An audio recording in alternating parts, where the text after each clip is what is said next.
Welcome to the Chasing Rescue podcast. I'm Tanya McBain. And I'm Dr. Michelle Rich, and this is where you're going to remember your voice, reclaim your life, and find your purpose. Let's get into it. Welcome back. This is the Chasing Rescue podcast. Today we're going to be talking about finding your voice so you can get your life back. Because when you're dealing with narcissism, it is a very difficult path, but it is worth it to go through the pain and agony of pushing through so that you can get your life back. Yes. I'm Tanya McBain. This is my co-host, Dr. Michelle Rich. And we're going to start right now into narcissism. Yes, because I think it can get really lost when you're in the struggle to keep going and envision a life where the struggle isn't there every day. Because for most of us, it's probably been so long since we felt good and strong and hopeful.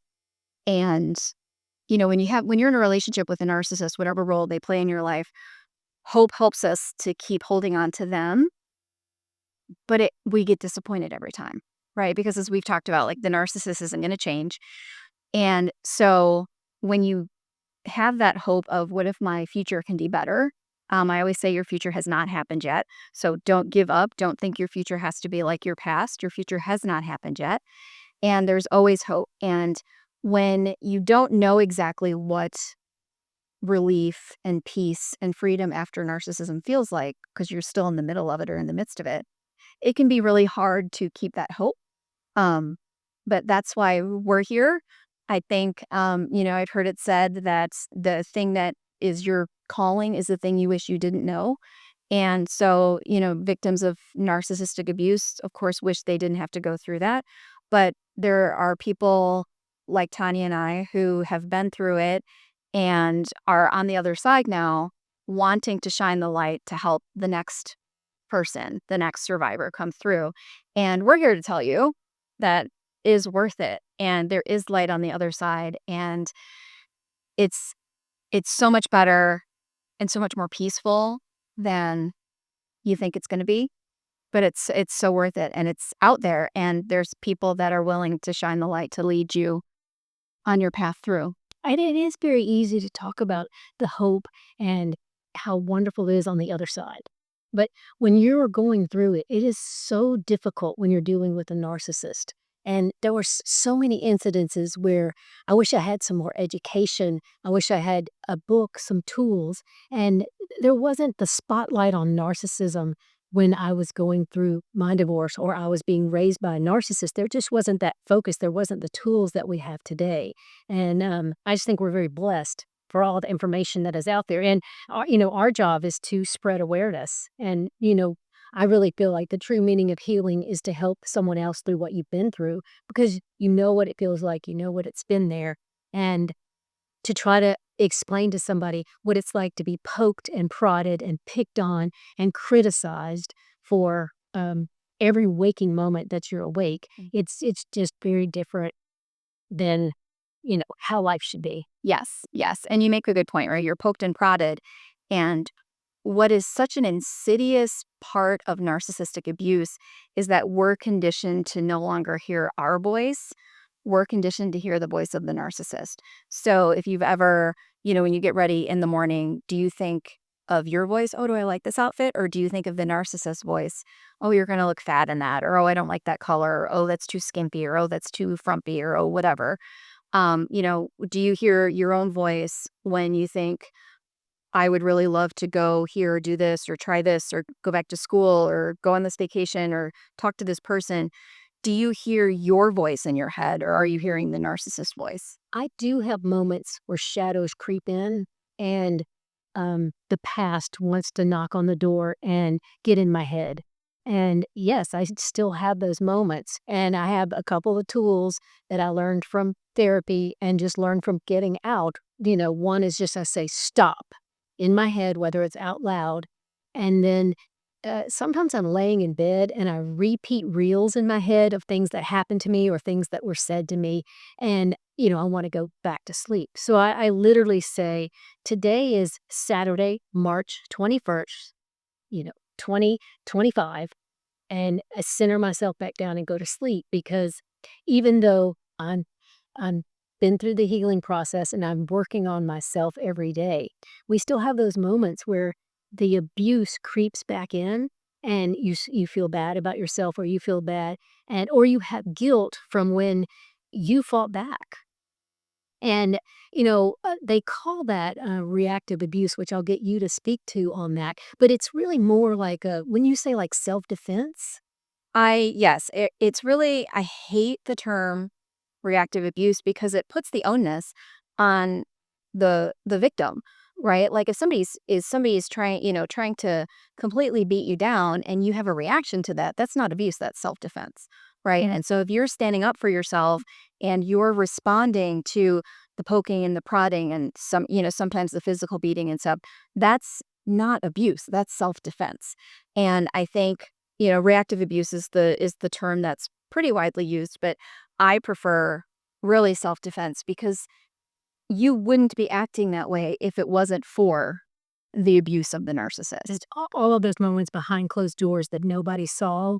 And, if and it was so funny when you started talking about reactive abuse. I was right back there in the moment, wallowing around in it. And, you have like a flashback or a memory. And I was riding in an SUV with it was 3 couples. It was my husband and I and 2 other couples, and we were driving around trying to get to our restaurant, and we were having a good time, and the restaurant was behind a Krispy Kreme donuts, and so this area that we were in was in my medical sales territory, so I was very familiar with it, and, I said, "Oh, the Krispy Kreme donut is around the corner, and it's by the Texaco." And, the narcissist said, "Well, of course, your fat ass knows where the donut shop is." And I said, "Wait." I said, I just was so embarrassed, and I said, "Screw you." And, you know, the 2 other couples are feeling uncomfortable. I now feel bad, and so I said to the narcissist, the whole car, I said, "I'm so sorry for cussing."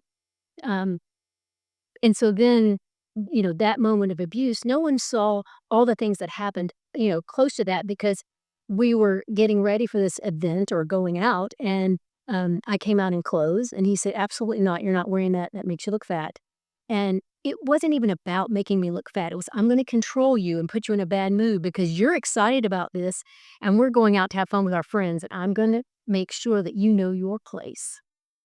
Yes, and that's the thing where it's so, if you know the signs to look for, you start to, it's less invisible, you can start to see them from a mile away, you can start to notice the looks, right, that other people get, but if, you're just the average public person who doesn't really know much about narcissism and doesn't know the narcissist playbook and doesn't know what this abuse looks like, it is invisible to the outside world because it's the comments, it's the look. Like a victim of a narcissist will know the look from across the room. They'll know the tone of the person's voice that I'm in so much trouble when I get home, right? And that's the case with domestic violence, that kind of thing too.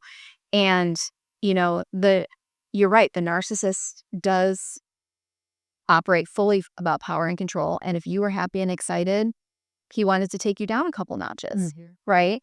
And that keeps him in the power and control position, and it makes you feel a little more off center, right? Little, um, I can't think of the right word for it, but you just feel like Off kilter. unsteady, off kilter. Yeah, And exactly. so you're walking into a social event that you were excited. I was walking into a social event. I was excited, and but instead of me taking that joy of being with our friends, I walked in with a little piece of me missing. And every day he chipped a little bit away, and then I have to, fake it and put on a pretend smile where inside I'm not feeling really well. I'm upset, and so I don't have as good a time. And, that happened a lot to me where we would go in social situations and I'm extroverted, I'm outgoing. I really get charged up around other people. I'm not introverted, so I like that. So we would go to a Sunday school party or we would go to an event where there was 30 or 40 people and I would really enjoy that outlet. And then the moment we would get in our car alone, He dressed me down, everything that he thought I said wrong, people that I shouldn't have talked to. How dare you bring that up? And I mentioned we had to do our taxes. Didn't mention numbers, didn't talk anything. He lost it because I shouldn't be talking about private things. I said, I only talked about we have to do our, that is nobody's business.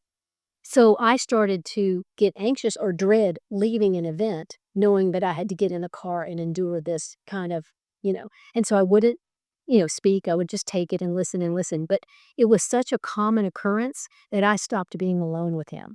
If we went to an event, I took another couple with us. So we had someone in the car. Or I kept the freezer full so we could always have somebody over for dinner at the last minute. And it was just easier to have a lot of people around. So he would be on show. He was a showman. And that's part of coping with it, which when I say it today, it sounds ridiculous, but that was just part of my coping skills. Yes, because it's survival, right? And our brain and our nervous system is wired, its number one job is to keep us alive and safe. And so it has been conditioned by the narcissist to be smaller, to be quieter, to not push not poke the bear. And so it does teach us to find different strategies to not put ourselves in danger, right? Fill up the freezer, have another couple, don't speak up, right? And that's coercion. That's the narcissist's way. It's, coercive control is a real thing. It's the narcissist's tool to use to abuse. And it's their way of keeping you small. It's their way of coercing you into doing what they want you to do and not doing what they don't want you to do, because that if I do this, I'm poking the bear. And they love that. I'm excited to let you know Chasing Rescue is now an Amazon bestseller.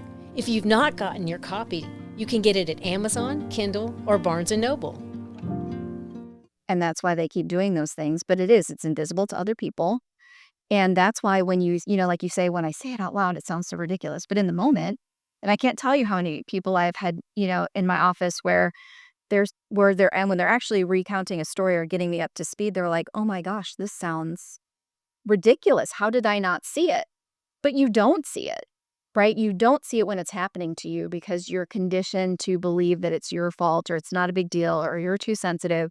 And you can't see it until you get distance from it, right? It's kind of like if you're standing up against a skyscraper, right? You can kind of look up, you can kind of see that it's tall versus if you have a bird's eye view of the skyscraper and you can see the bigger picture. You see the whole city versus just the one building. And that's how it is with narcissistic abuse, where you finally get some distance, you can get some more perspective because it's invisible to other people, but it's also invisible to us while we're going through it because we're so close to it and we don't have perspective because it's been conditioned out of us. True. I mean, I was gray rocking and not engaging and not knowing that those are actual tools to use against a narcissist to help you. They were just survival techniques that I had learned by myself because it was easier not to engage. It was easier not to confront. It was easier not to speak up. It was easier just to be quiet in my own world and try to, encapsulate myself so that I didn't endure more abuse, Right. And, after a while, your Teflon shield where you let things bounce off, it's just gone. It's so battered and torn, You're busy stepping on pieces of yourself all day long. All day long, just to stay out of the way of the bigger threat, which is the narcissist. But with that being said, how did it feel then? How does it feel now? I mean, I know how I feel now, being able to be the full version of myself. I don't have to make myself smaller to make somebody else feel more comfortable. I get to be unapologetically me. And I know you are unapologetically you.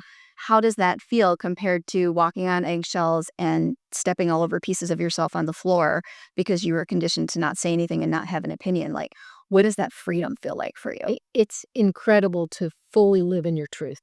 It's incredible to like yourself and really think, yeah, I'm okay. I'm okay. I'm worthy. I'm enough. I'm doing well. And to be proud of who you clawed your way out of to become. Yes. Yes. Because she was always in there. And oftentimes I'll get, I'll have clients or people say, well, I feel like that person is gone. That person is not gone. That person is in hibernation.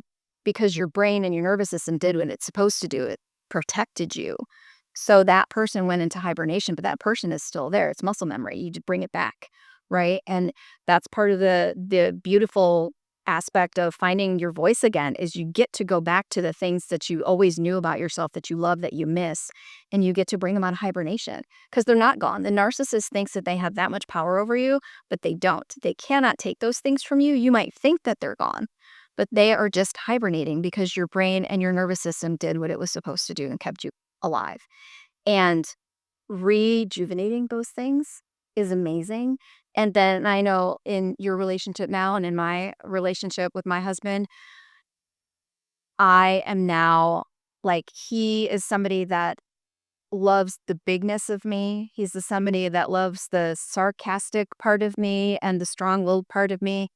And even he sometimes is like, I just can't picture you being that way. And I'm like, yeah, I don't like to really think about that either, but it happened.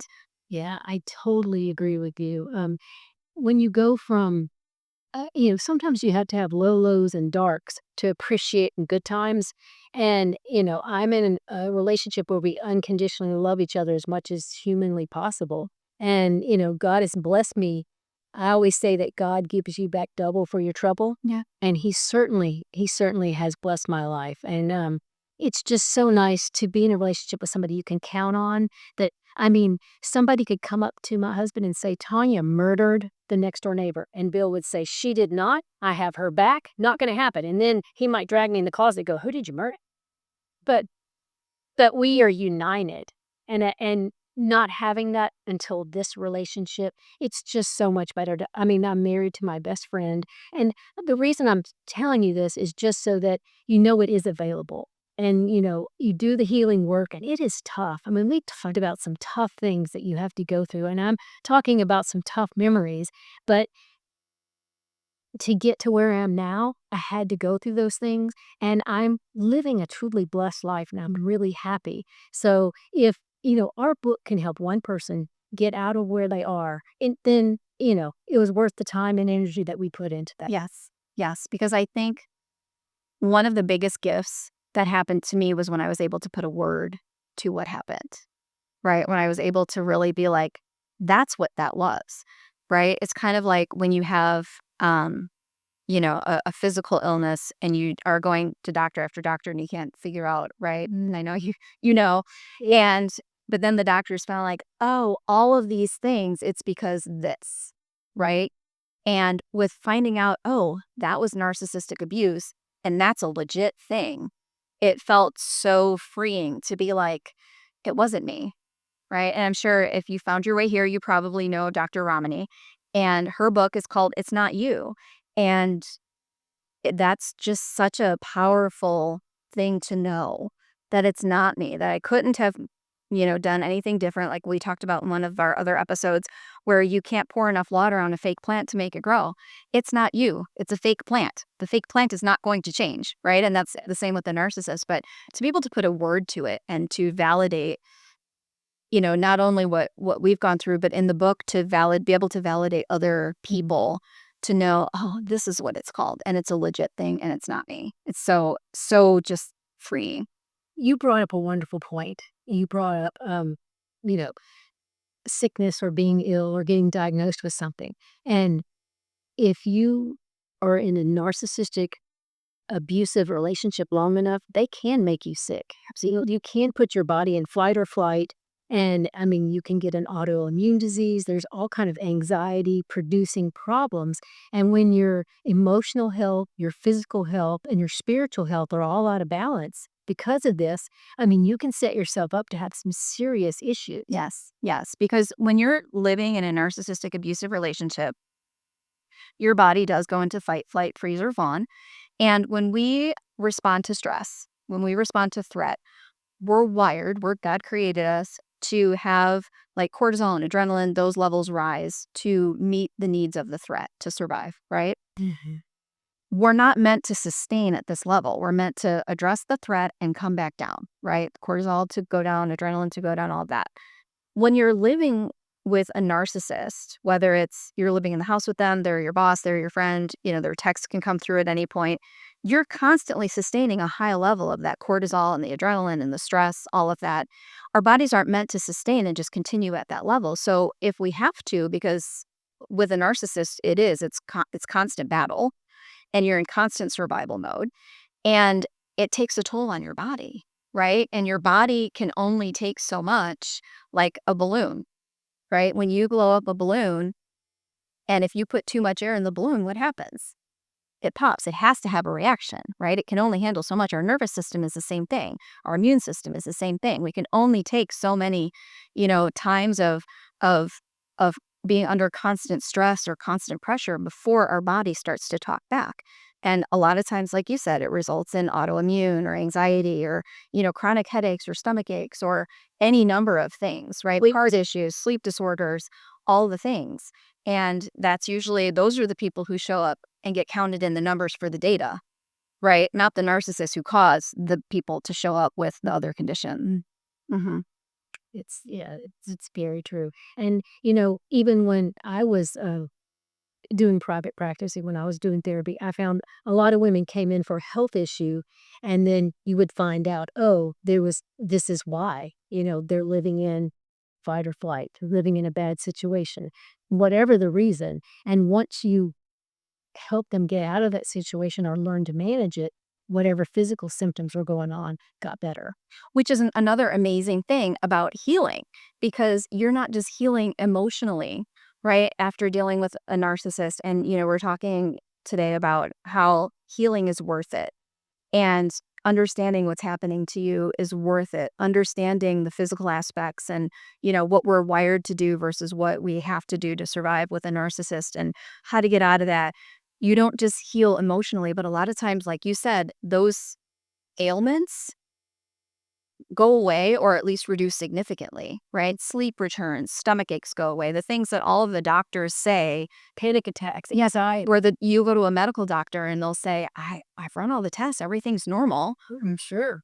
And then you get your fight or flight, fawn and freeze like under control, and you get out of the abusive situation, and all of those symptoms go away because you're not making it up. You're not being too dramatic. The doctors can't find anything because it's all, I don't want to say all of it 100% of the time, but so many times I can't even count how many times the emotional, somatic, It's just turmoil. It's constant turmoil. When you finally get a place where you get to rest or you get out of that, then every bit of cortisol can calm back down and you have, it just doesn't always stay down, but you have moments of peace. Yeah. And so that's what we're all here for. That's what we're all finding, moments of peace. Yes. And one thing to set the level of expectation, like we've talked about in past episodes, is once you finally get to that place where you feel safe and your cortisol and adrenaline, your body feels safe, your nervous system feels safe, you will probably be exhausted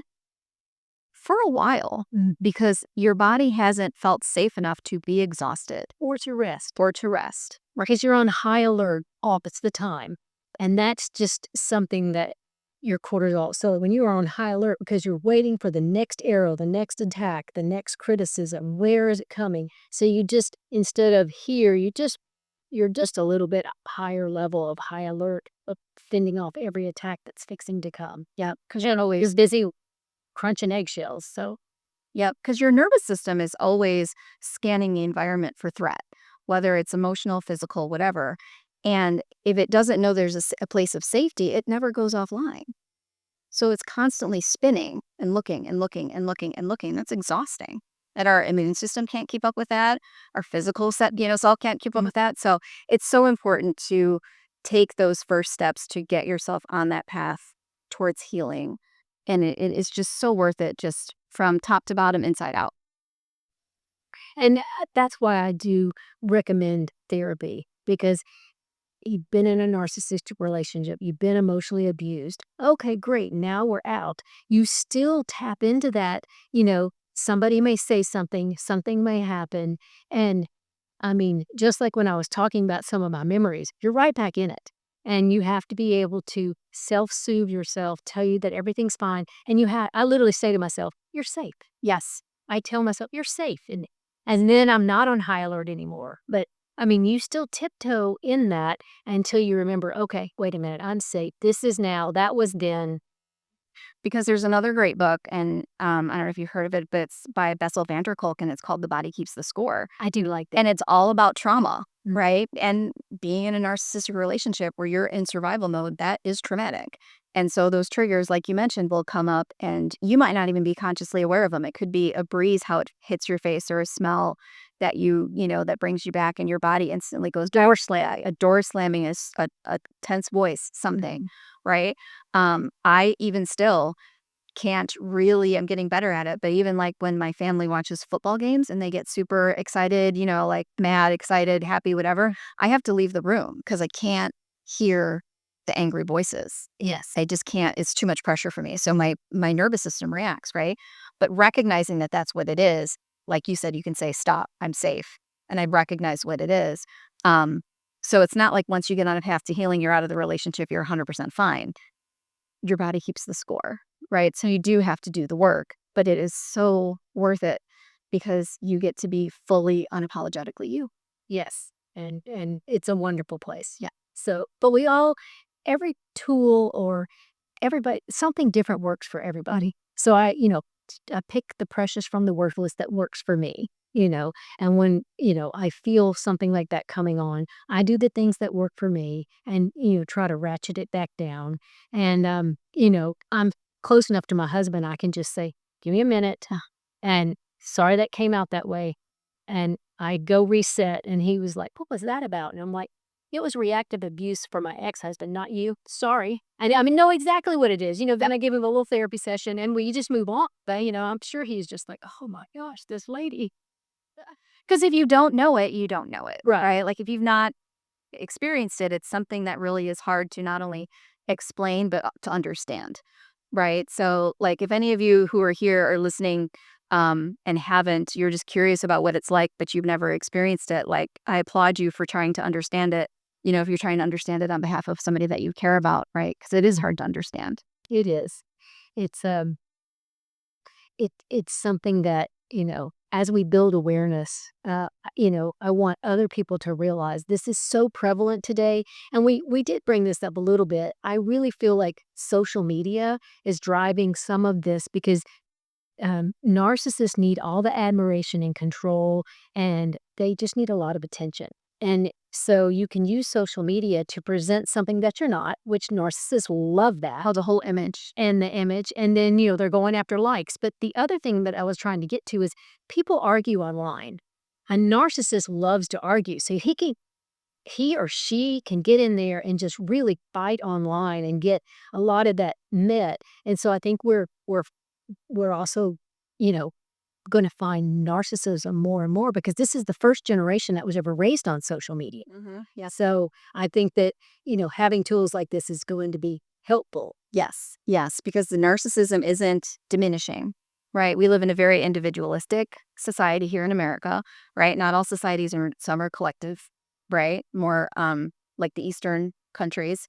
Um, and we're all about the selfie, all about the image. Mm, And that's right up the mm. narcissist, alleyway. So yeah, you're right, but being able to have awareness of it, and also, like, the more awareness that people have, the more they're going to maybe be able to step in to help their children or their other loved ones or their friends not fall victim either to being sucked into this narcissistic kind of culture or being, like, involved with another narcissistic type relationship. So, I think Very true. It's very hard for me sometimes to bite my tongue yeah. when I spot a narcissist or I see a narcissist relationship in my friends or a narcissist in a family or, it's very easy for me to see now. Before I didn't know. But I mean, when you know, And you you know where you know, and you see it like a mile away once you know their playbook because they all, I call them flavors because narcissists all have different flavors and how they present themselves, again, malignant, covert, grandiose, whatever. Um, but it's, but they all play from the same playbook. It's kind of like if you go to a bakery and you see, you know what a cake looks like. You can see that there's a cake, whether it's a red velvet or a cheesecake or a black forest or a strawberry, right? They all look different, but you can tell they're all cakes, Sure. right? Because you know what's in a cake, Mhm. right? Or you know the shape, whatever. And the building blocks were the same for the cake. Yeah, same ingredient, different flavor. Yeah, different flavor and how they want to present it to the world. So, yeah. But the more you know how to heal. Mm. Thanks, guys. Stay tuned for the next episode. For more information on surviving narcissistic abuse, Like, share, comment, subscribe. so you can continue to get the support you need on your healing journey.